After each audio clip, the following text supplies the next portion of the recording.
మన ముచ్చట్లలోకి స్వాగతం. ప్రతి క్షణం వింటూ చూస్తూనే ఉండండి మన ముచ్చట్లు.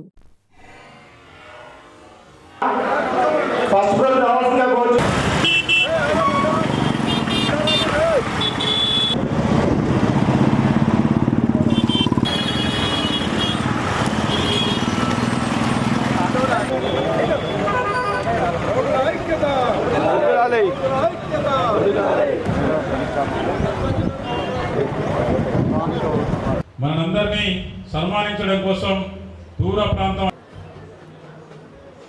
ఇంటింతై వడ్డిద్దై అన్నట్లు దినదిన ప్రవర్ధమానమైన భుజస్కంధాలపై వేసుకొని తోటి వారికి సహాయ సహకారాలు అందించాలనేటువంటి ఒక గొప్ప మనసున్నటువంటి మహారాజుగా మన కృషి ఇచ్చింది అనేది కాకుండా సొసైటీకి నేనేం చేయగలను అనేటువంటి ఒక గొప్ప ఆలోచనతో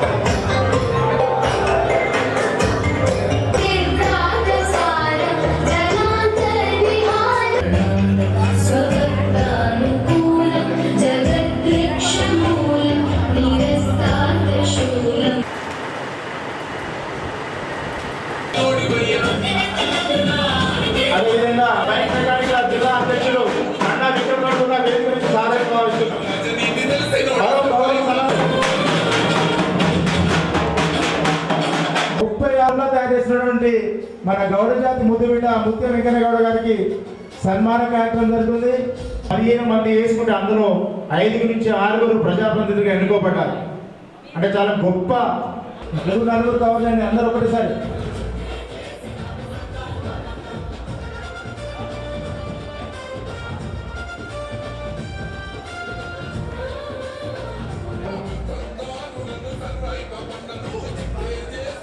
నెక్స్ట్ చిన్నగూడూరు మండలం అండి.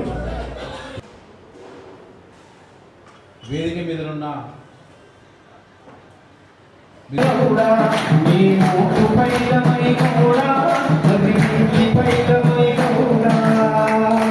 Thank you so much. మంచి కార్యక్రమానికి నా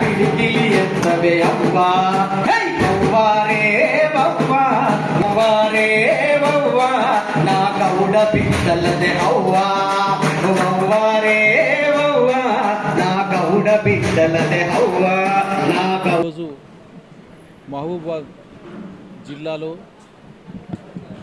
వివిధ హోదాలకు ఎన్నుకోబడినటువంటి ప్రజాప్రతినిధులకు ఎంపీటీసీలుగా, సర్పంచులుగా, ఉప సర్పంచులుగా, వార్డు మెంబర్లుగా, కౌన్సిలర్లుగా ఎన్నుకోబడినటువంటి ప్రజాప్రతినిధులకు గౌడ యువజన సంఘం ఆధ్వర్యంలో సన్మానం చేయడం జరిగింది.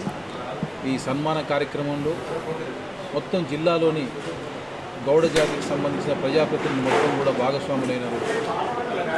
ఈ సమావేశం లోపల గౌడ జాతి యొక్క ఐకమత్యం, వారు భవిష్యత్తులో చేపట్టవలసినటువంటి కార్యక్రమాలు, ఐకమత్యంగా ముందుకు సాగి సమానమైనటువంటి ప్రాతినిధ్యం కోసం, గౌడ కులస్తుల హక్కుల కోసం, గీత కార్మికుల హక్కుల కోసం ఏ విధంగా పాటుపడాలనే విషయాలు సంపూర్ణంగా చర్చించడం జరిగింది.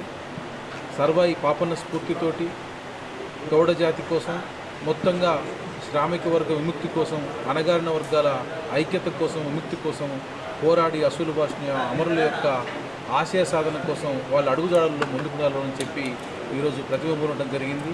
ఈ సమావేశం ఇచ్చినటువంటి స్ఫూర్తితోటి మరింతగా ఒక మహబూబాబాద్ జిల్లాలనే కాదు, రేపు జనగామ జిల్లా కానీ, సూర్యాపేట కానీ, భువనగిరి కానీ, నల్గొండ కానీ, ఇంకా మొత్తం యావత్ తెలంగాణలో కూడా ఇటువంటి కార్యక్రమాలు జరుపుకొని పీడితుల యొక్క ఐక్యత, అణగారిన వర్గాల యొక్క ఐక్యత, అట్టడుగు వర్గాల యొక్క ఐక్యత కోసం మొత్తం ముఖ్యంగా యువతరం, విద్యార్థులు, మేధావులు ముందు వరుసను నిలబడి రాజకీయ ప్రాతినిధ్యం పెంచుకునే దిశగా అడుగులు వేయాలని చెప్పి ఈ సందర్భంగా నేను విజ్ఞప్తి చేస్తున్నాను.